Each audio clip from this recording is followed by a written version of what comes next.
So let's start by talking about segregation and diversity.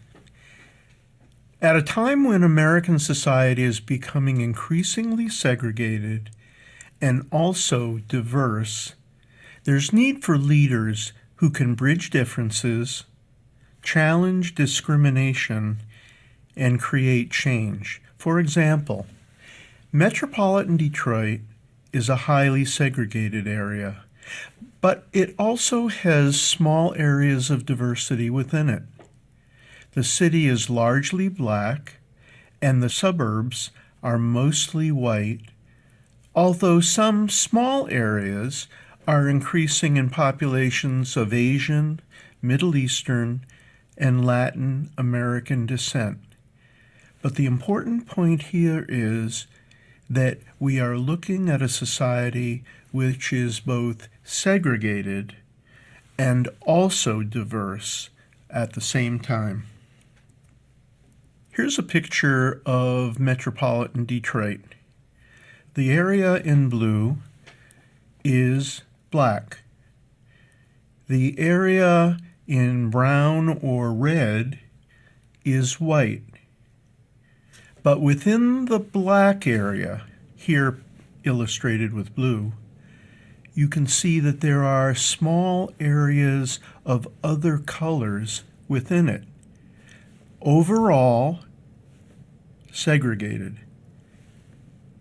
In small areas, diversity. Here's a map of the United States, a racial map of the United States.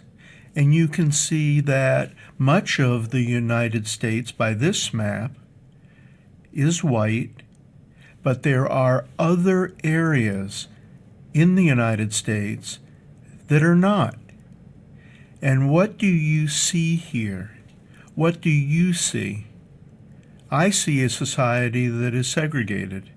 So metropolitan Detroit is segregated, the state of Michigan is segregated, and the United States is largely a segregated society, but again, with small areas of diversity. This is the famous 8 Mile, which separates the suburbs from the city of Detroit. So if you can see the suburban areas on one side of 8 Mile, and then older neighborhoods on the other side of 8 Mile, you can see a society that is divided almost in half.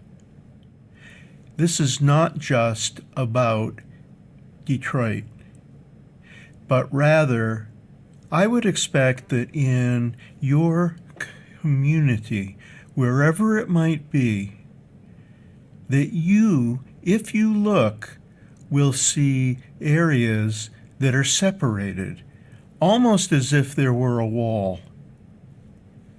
Segregation results in isolation and inequalities. Some people under segregation have discrimination that faces them, as you can see in these signs.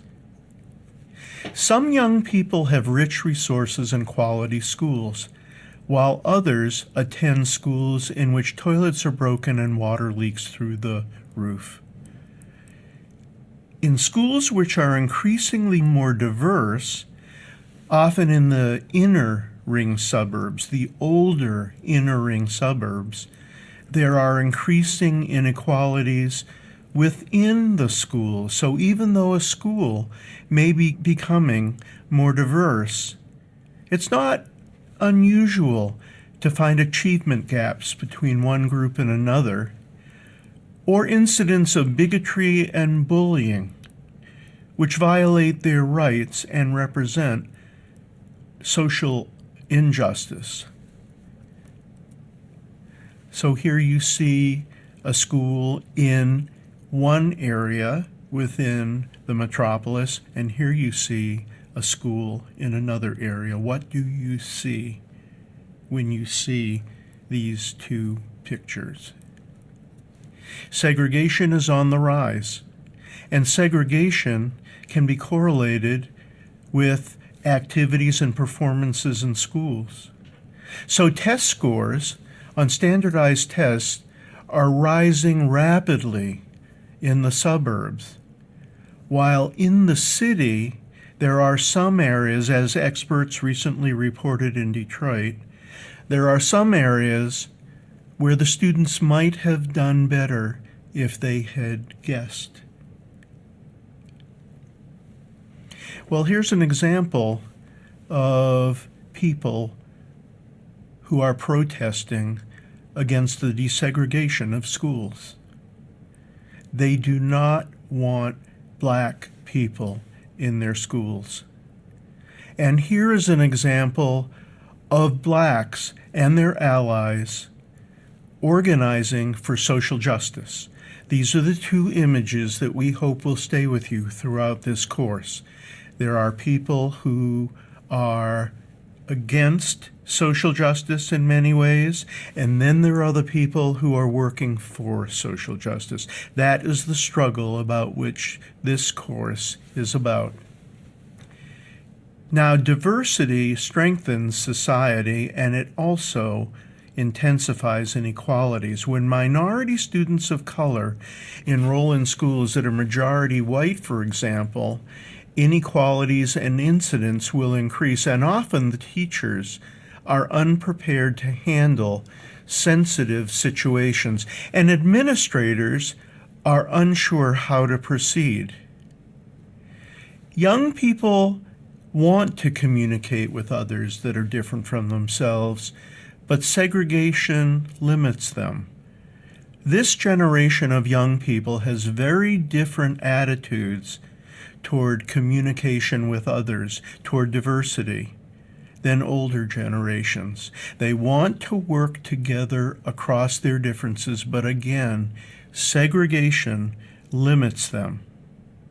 So this course is about a new form of organizing for social justice, one which recognizes differences and bridges differences through dialogue. If you can see that, it's about the new, the modern organizing for social justice will be about the recognition of differences and then the bridging of differences through dialogue. All of these are parts of the social justice process.